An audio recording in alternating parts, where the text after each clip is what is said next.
First of all, thanks for everybody coming out today. I'd like to start off by congratulations, Coach Drinkwitz and our football team, joining the top 25. Well-deserved honor, and certainly excited to continue to cheer them on. Practice, we've had several practices and with our new team and off to a good start.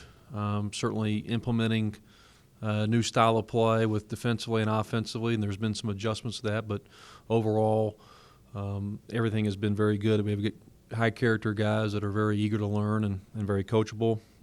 As far as a player announcement, Brecky Gillison has decided to leave the team and has decided to go back home to Iceland. Just for personal reasons, and we wish him nothing but the best. Justin, as you've started implementing the new systems, as you mentioned, obviously it's still early, and I know a lot of the identity of the team is probably still forming, but you do have a lot of experienced guys here. Are you starting to see maybe a little bit of a kind of a collective group personality, offensively, defensively, starting to form? And if so, how would you define that? Sure, I think there is a kind of a identity forming, and I think that we've got some guys that they really have high basketball IQs, and so the way they have absorbed things, the way they've picked up on things has been very good and quick. But we're still trying to build habits. We're still trying to build habits and getting guys to play for one another. But there is starting to be an identity forming. Certainly with 12 practices, only things we can cover. I'd like to be really good at something versus a jack of all trades, master of none type. But there is a collective group starting to form and an identity together, and on both ends. In realizing you inherited most of this roster, you did a little bit of recruiting when you came in late, but with most of these guys being here, how well did their existing skill sets fit into what you're trying to do offensively and defensively? Sure. I mean, I'm always going to be married to my players, not my system. All right. And so fortunately we are able to, get some guys that are returning that certainly fit what we want to do anyway. But I'm going to make adjustments based off our players and not our system, and continue to do that. Justin, you mentioned the identity forming, kind of getting a sense of who that core group is going to be. Is there like a particular skill that you're seeing kind of come through for this offense? Is it going to work in the fast break really well, or is there going to be a chance to shoot more threes? What's it going to look like? Yeah, obviously our identity wants to be on the defensive end of the floor, and that's something that we've got to continue to get better at. But that's where I want an identity to start, is on the defensive end. I want to be a defensive team that can score. Based off the personnel that lost last year, we lost 79 threes. And so we returned some guys that can make some shots, but we're still, I think a strength of ours is bigger guards that can attack the rim and get to the free throw line and, find ways to score that way, especially with the three-point line moving back, even though it's, a little bit. But, I think that we've got to continue to find that collective effort defensively and really form that identity. Our team has heard me say this a lot. Our defense has to dictate our offense. Our offense and not making shots can't allow us to not go back on the other end and not guard that way. And so certainly we want our defense to dictate our offense. So, I know you've talked about wanting to use that defense to turn into fast breaks and some really good transition point opportunities. When you do get into the half-court set, who do you see as that person that can be the primary ball handler for this team? Because it was Ron Schad for a long time. I think it's got to be a collective effort. The way we play, we're not going to just stand around and watch one player. It's got to be a collective effort. We've had some guys really emerge. Adrian Delph has, emerged into a guy that can do both and be a complete player. Certainly Justin Forrest is a guy that's very capable of scoring, but the challenge with him is getting him to be more of a complete player and having a positive assist-turnover ratio. That's something that we emphasize every day is, assist-turnover ratio and being positive. But we've had some guys that I think it's going to have to probably be a little bit by committee. But we've certainly had some guys emerge that can handle the ball. Of course, you mentioned the defense when you got here. How close are you to being that defensive team that you want to be, at least for the first game?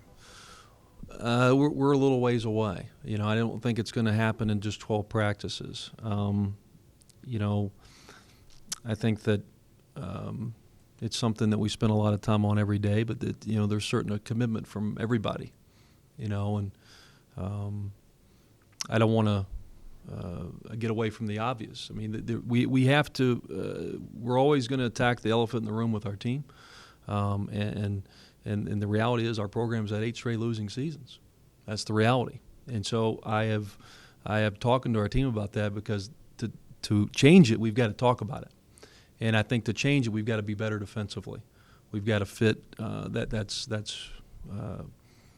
We've got to be committed to that, and committed to the process. But it's a process, and I think that, you know, me and my staff are committed to the process of the defensive end of the floor. After 12 practices, I wish we were a little bit further ahead there. We've had days where we've been very good defensively, but you know, sometimes those habits start creeping back in. But if you come to practice today, you will see a huge emphasis on that again today. Do you plan to press court, both ends of the court? No. There might be an occasional three-quarter court press that would be, as you know, but we're not going to play full court press. I think when you do that, you got to be okay with giving up easy baskets, and I'm not okay with that. And so we're going to be really good half court, man-to-man defensive team. How much of defense is scheme, and how much of it is effort? It's a great question. I think it's a little bit of both. You know, I talk to our team a lot, flying around and playing hard. When you're playing hard, you're engaged. That covers up mistakes. But certainly we have a scheme, we have a style, we have a system that we're married to defensively. And this is what we do. And I've talked to our guys, it's very simplistic. And so there shouldn't be a lot of confusion. And this is what we do, and we've got to be good at it. Does a guy that maybe shoots 30% from the floor get playing time because he can be a stopper over a guy maybe who is not a bad shooter but kind of on the defensive side? Sure. I mean, we're emphasizing, you know, obviously guys that if you play defense and you're going to, you know, fly around and help our team, all that, then we should help our offense, because we want to get out and push in fast breaks and play that way. So, you know, I don't really get into – I talked to our team about it this morning. I'm a type of guy, I don't really get into a bunch of stats. You know, I don't need a stat sheet to tell me that, you know, a guy's a good shooter or our field goal percentage defense is not very good. I don't have to read that, you know. And so we're trying to get our guys to play so hard they mess up. All right, because I think when you play that hard consistently, and then you eventually not mess up. And so we're talking to our guys, especially offense, just go so hard, go as hard as you can, because it covers up mistakes. Sorry for laughing. I've never heard that term before. Michigan is still a little bit of ways away, but when do you start kind of zeroing in on that game? I'm concerned about App State, and I'm going to be concerned about App State for a while. I'm not even sure how many days that is away. We will start. Yeah, we'll start worrying about Michigan 3 or 4 days before we play them. I'm worried about App State, and you know, I do this with our team too. I gave them a schedule, and it might say Ann Arbor, but the opponent's App State. And we come back home and we play on November 7th. Our opponent's App State, and so we're focused on that.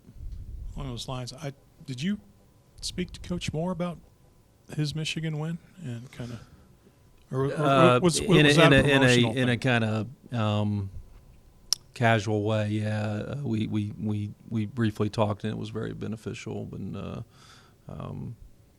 it was fun. He's a great guy, and offers a lot, and not only just about playing Michigan, but just building a team and building an identity, and certainly that was beneficial. For the goals you have as a team coach, do you have a schedule for those goals? Do you have a certain point where you want to be in a couple weeks, or what happens if you get behind schedule? I don't. We're just committed to the process. All right, I don't get into a bunch of goals with our team. I think that for me, my goal is to get our guys playing as a team. Winning's a habit, losing's a habit, and I think that getting our guys, playing for one another is a goal of mine. Getting our guys to form an identity defensively is a goal of mine, and I think the results will take care of itself. And certainly we're committed to that process. But I don't like to put timetables on things. I'm not a very patient person when it comes to that. And so, I want it to be great today, but we're committed to the process. And it's new for a lot of people. And, we've had 12 practices. We've had some really good days. We've had some days where we do some really good things, but we're committed to the process. And you've done this type of thing before, trying to rebuild a program that hasn't seen a lot of success. When you try and lay down new habits, it's still really easy to let those old habits creep back in. What do you do when that happens? Well, we just remind them of things that are important to us, things that, our core values and standards. I'm big on our just who we are and what we're going to be about. And I feel like that, if we're about that, the score will take care of itself. And so I think anytime there's some slippage, anytime there's some revert back to some old habits, which is human nature, with just reminders and reminders that we're committed to this process, and we're going to do it our way, and we're going to do it our way together. I've talked to our team a lot. Like, this is about us. This isn't I'm the coach and you're the team. Like, I'm asking their input too, because in order to get it out of them, they've got to be bought into it as well. And I want them to understand the why we do things, and help them understand and get feedback from them that they understand truly why we're doing it this way. Coach, as you get ready to approach that first game, from a practice planning standpoint, how does the intensity change, or does it, from this point as you draw closer to that first game? Do you have something different you're going to do now that you've been able to see the guys a little bit, or do you have a specific mode that you're into now that you'll carry right into that first game?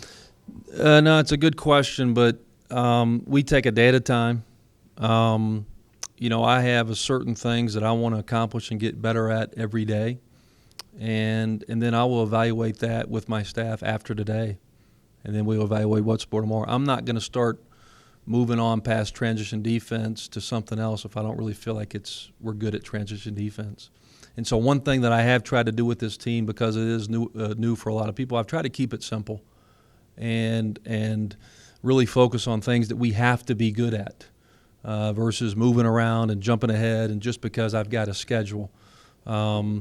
Defensively, we are going to do, we have our system. Offensively, I'm married to my players.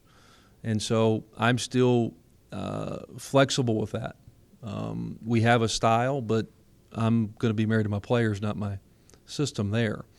And so I'm already doing some tweaks with our offense based off of, what we've done with our team so far, and seen some more strengths, and seeing some, because some of the guys are new, but getting them to gel together, getting them to that takes longer than 12 days.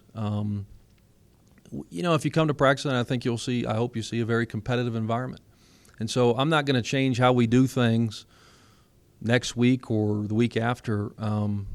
It's a very competitive practice, and you can ask them in a few minutes. Like, I'm not going to bail them out because I'm ready to move on to something else, we're going to get good at what we need to get good at, and certainly I'm going to hold them to a high standard. You mentioned defense a lot, and as a new coach coming into a program, do you feel like defense is where you can see the most results right away? Like, is that where you can really start to see Sure. the impact of change right away, as opposed to like offense, where you can score the ball different ways? It's just about kind of finding that defensive energy. Sure. And the offense is important. Obviously, we got to put the round thing in the round thing. Don't get me wrong, but I think that to us to really lay the foundation, for us to really truly, take a step forward and get some small wins early. We've got to be elite defensively. I don't think that we can just rely on and losing a player scoring of Ron Schott, who scored over 2,000 points. That's a lot of points. Tyrell Johnson had averaged 8-9 points a game. That's 29 points right there. But I just think that defense, shooting can be hot and cold. Defense is not hot and cold. And so for us to really lay the foundation, get the identity we want, I keep, I'm asking our players, do people hate playing App State? Do people hate playing App State? They're going to hate playing us by our defense. And so I keep telling them right now the answer is no.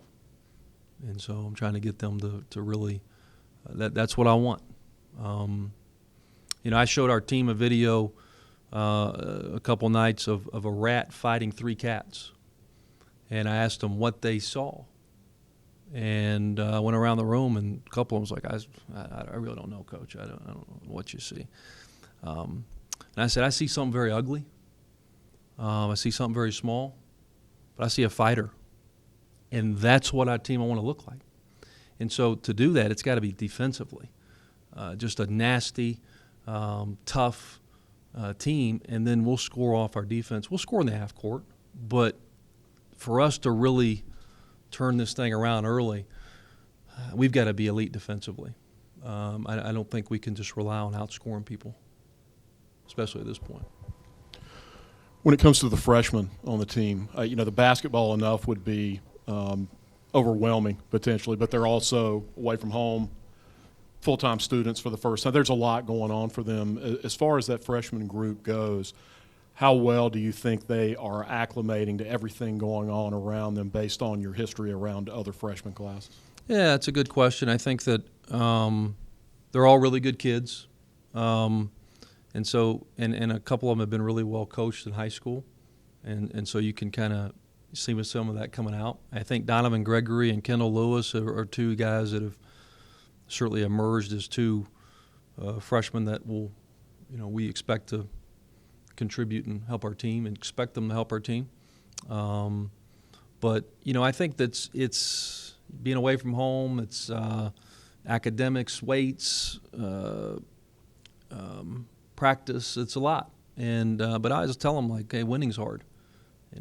This is just part of growing up. But certainly we've had those 2 guys really kind of emerge, and on the basketball court, those guys are a little ahead of the game.